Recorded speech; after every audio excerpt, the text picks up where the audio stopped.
靈修2025年6月3日，你們若有彼此相愛的心，眾人因此就認出你們是我的門徒了。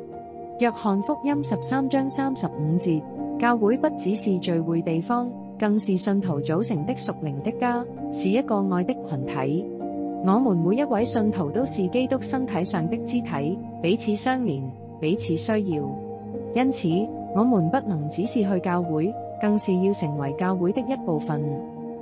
實踐愛的群體，首先從彼此相愛開始。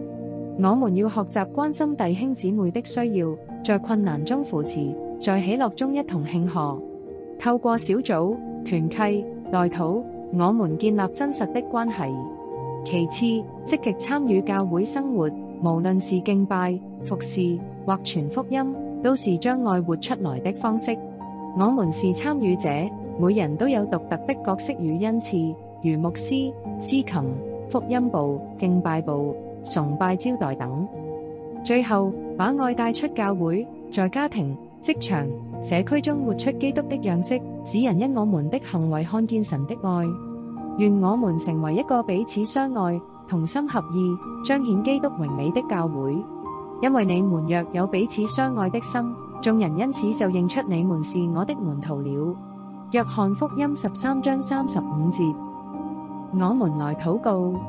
親愛的天父，感謝你呼召我們成為你的兒女，也讓我們成為基督身體的一部分，活在愛的群體中。主啊，求你幫助我們不僅是參加教會，更是願意委身於教會，在其中彼此相愛，彼此服侍，彼此建立。求你讓我們有敏銳的心，看見弟兄姊妹的需要，並以實際的行動活出基督的愛。教導我們謙卑、包容與饒恕，在關係中彼此連結，建立合一的見證。主啊，也求你賜下異象與熱情，讓我們不只在教會中彼此相愛，更將你的愛帶到家庭、社區與世界。讓我們的生命成為你愛的出口，使人因着我們的見證而認識你，歸向你。我們願意成為合你心意的教會，榮耀你的名。奉主耶穌基督的名禱告，阿門。